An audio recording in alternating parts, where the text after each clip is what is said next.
I told Sister Victoria that she was going to have to lead us in a dance around the front and that my wife would follow right behind, and Sister Brittany behind my wife, all the rest of the but that's okay. That's okay. We're not in Togo, and every culture has its way of worship, and it's all the same. I mean, it's a worship of God, and the people in Togo, they love the Lord just like you do. I don't want to say they love the Lord more than you do. I don't believe that they could love the Lord more than you do.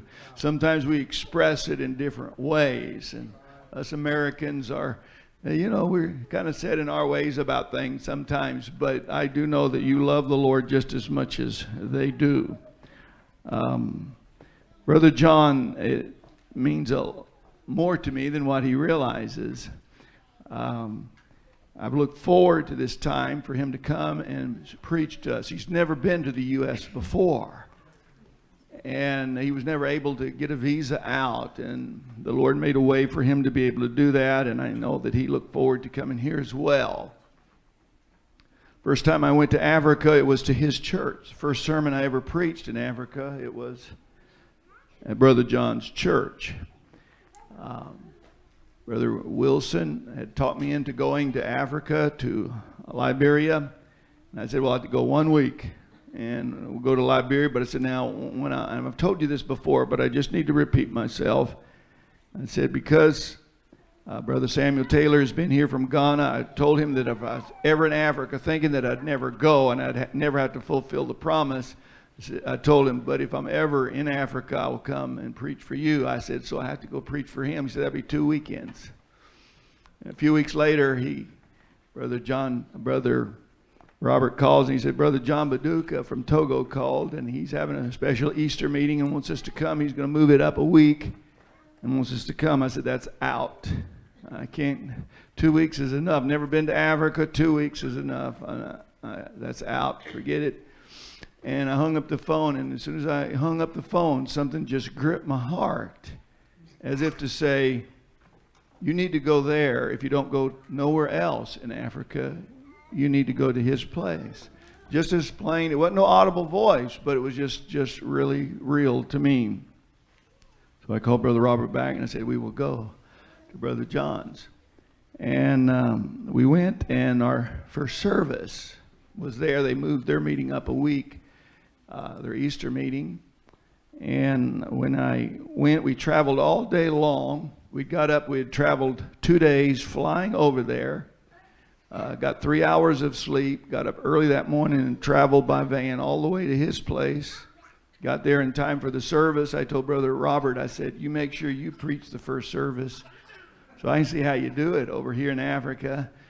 And when we went into the little room, the service already started. And Brother John comes in and introduces himself. He said, get ready, you're going to be preaching in a few minutes. And so 2 hours later, they all sat down after I got through. But now a 2-hour sermon, now the rest assured, a 2-hour sermon there could be a 15-minute sermon here because of the translation, or a 30-minute sermon or whatever, depending on how many translators that you have to go through. And I remember one service at Brother John's during that time. I looked up at the clock that was hanging on a pole and I said, oh my, I better close. Time is running out. And I just started preaching some more, and I looked back up and the clock was gone. I'm glad they didn't put a calendar up in its place. I'd still be there. But anyway, I was able to, as I said, to dedicate a child, maybe a couple of them, to the Lord. And I've got a picture of one of those children. They're pretty good size now on my computer in there. I didn't know it was one of the children I dedicated. I showed it to him in there. It was on my screensaver, and he said, that's the one you dedicated. And also, while I was at his church, they asked me to perform a wedding. Now, that's very special to me because in building our new building and the first service being a wedding here, and I took it as Brother Branham did when they rededicated the tabernacle, that God allowed him to do that in his church because it was a example of, he said, may it be a memorial of presenting a bride to Christ through my ministry. And first time I go to Africa, the first place I go to preach, I do a wedding. And I showed you a picture of the couple. They have kids of their own now. And I thought, may it be a memorial that God allowed me as an old man to go to Africa when I never dreamed I'd ever go. Be a part of helping to bring a bride to maturity, because I'm not a missionary and I do not go over there as a missionary, but I go as a pastor to strengthen the pastors and the brothers. And so from that visit, we've seen God open up so many things that I've never been able to tell you everything, never will be able to tell you everything. There's no way you can tell people, they wouldn't understand unless they go. And the next country over, Benin, we seen a country that was divided, the ministry, and they didn't want no white man from America in there because they brought so much confusion. And to see what God is doing in that country now because of this man, and he goes over and he says, you got to have a meeting, and there's a brother that will come and he'll preach the truth. And they never believed that a white man from America would go to him again over there. But anyway, we see many of the ministers have come together in that country, and there's just a great revival that has broke out there in Benin. And so and other things that I could say, I could go on and on. And so I know it was the will of God when the Lord spoke to my heart, said, if you go to Africa, you go to that man's first. And you go there. And so I appreciate Brother John. He pastors 2 churches, one in Togo and one in Ghana, which is not a long ways away. It's just a few miles from his other church. He does a great work for the Lord. He's very respected in his countries there among the brethren. He's kind of like a pillar among them, that they can certainly have confidence in what he says and does. If you could turn out the lights and show I just want to show you, some of these I've showed you before, but this was actually 2 years ago, not when me and Brother Ben went. I was trying to find some of those, and I just didn't do it, but you all can look up there and see it. But this was 2 years ago when I went to his place for a meeting, and he met me at the airport. I looked rather wore out. We got there on a Wednesday evening. Brother John was so excited about seeing me that he forgot that he had church that night. You remember? Forgot he had church.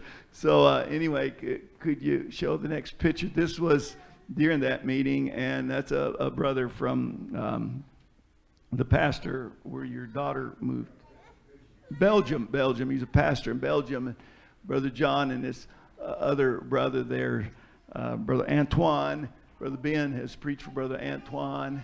And next to him, I think, is Brother Benny. You can't see the picture completely. And the next one, this is in Brother John's church, his old church, that they had to move out of. But it was all of the Lord for them to get their own building, because they were renting there. That's Brother John. The reason he's hugged up to me is he loved me. Yeah. But he's translating. They're praying, even though my eyes are closed, and he's translating the prayer to me while they pray. The next slide. And this is a wedding. This is his daughter. This wasn't the first wedding I done. I done the last 2 years ago when he had his convention. This was in his old building, and he asked me to perform the ceremony there, and it was quite a thing, quite a wedding. The next slide. This was outside of the building. There, the people, the adults sit inside at a meeting like this because it's full. And I don't know how many people were there, 500, maybe 600. There was a lot of people there. I wouldn't venture on how many. But the mamas sit outside.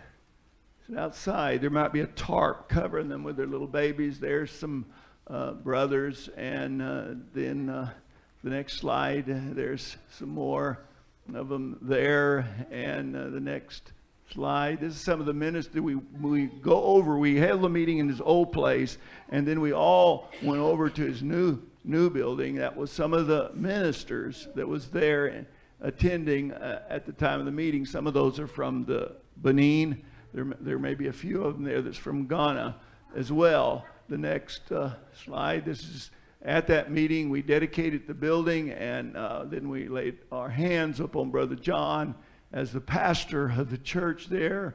The next slide. This is an outside picture of the church. Now, this was at the dedication. Now, I'm sure that there's been a lot more work done since then, and I should have got an updated picture of it. But as far as in Togo, that's a beautiful church and a beautiful place, and that God has blessed him with. The building is not air conditioned; it is all open.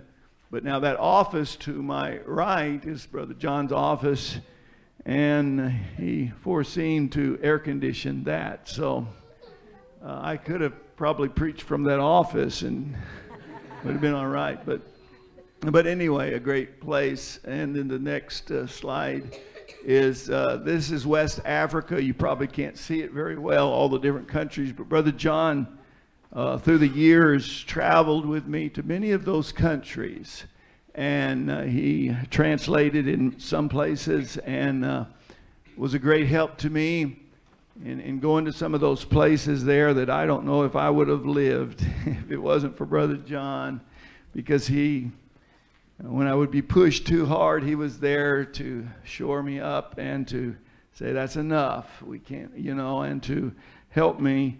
And so I appreciate his love so much. I think that was all the slides. You can give us the lights back again. With that said, we're going to have Brother John come and minister to us whatever God lays upon his heart. And I'm sure that it'll be a blessing. Brother John, would you come? God bless you. God bless you.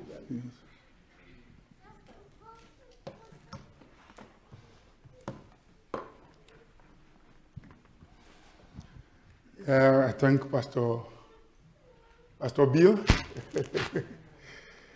for his love and his appreciation. We also appreciate him so much. He's been good, and since we met him, it has brought a whole lot of change into our ministry, into the work has taken a different face in West Africa. May God richly bless him. I hope you're having a nice pastor, a godly man. May you continue to support him both physically and spiritually. And to thank Sister Mary, who always allows him to visit us. And it's been a hard desire to one day come to meet her and thank her personally. We did all we could, but it wasn't possible because of failure to obtain visa. But this time God made a way. And we know God is never late. He is always on time. He does things according to his purpose and at the right time. So we believe that is the right time that God wants me to be with you. So I thank Sister Mary. I thank the officers of the church. And I thank the entire church. May God richly bless you. And I appreciate the work that you are doing here. Very nice job. When we came this morning, the pastor took me around and I found out that you are not joking here. you mean business. Amen. Yeah, God bless you. I appreciate you all. And I ask that the Lord will bless you. I hope now that you've seen me personally, anytime we having the meeting in West Africa, you would quickly allow the pastor to come in. And you would feel at home because you know the person to whom he's going to personally, and you will be assured that he's in good hands. I hope before I leave, I would like him to give me a time when he will come again. When I came, the church was calling from home. Have you been to Pastor Bill's place? Have you been to Pastor Bill's place? If even at all you are not able to go to any place, make sure you go to Pastor Bill's place. And when we took off, I called them and said, we are on our way to Pastor Bill. They were very, very happy. And they called, have you arrived? Did you see Pastor Bill? I said, yeah, I saw him. They came to pick us at the airport, and they drove us to fellowship in one of the restaurants. And then we came back home. He's hosting me in his own home. And they are very happy. And they said I should extend their greetings to you all. If the Lord tarries, if he's coming to Africa again, we would like one or two people, some of you, the brethren, some of you, the sisters, some of the families, can come along so that we can fellowship together. And we thank God also for Brother Ben, whom the Lord made a way. Pastor Bill brought him the last time he came. He's also been a blessing to us. He preached the various churches in Togo, preached for Pastor Benny, preached for Pastor Antoine, and he preached for us. And in fact, it was really a wonderful meetings that we had. Brother Ben, where are you? God bless you. God bless you. God bless you, Pastor. Yes. So, God has made a way that I'll be with you this morning. And Pastor has given me the time to share the word of God with you. And I don't think I have any new thing. The first time we were going to send him to Benin, the ministers around there held a meeting. All the ministers gathered together, and they have to question me because there are some ministers or some white brethren that come, and they are not rightly positioned in the message. So they wanted to know who I'm bringing, that he will not come to cause confusion, strange doctrines. No, they were very careful. I said, no, they should be assured. We've prayed, and we know he stands for the message, stands for the word of God. So they should not be worried.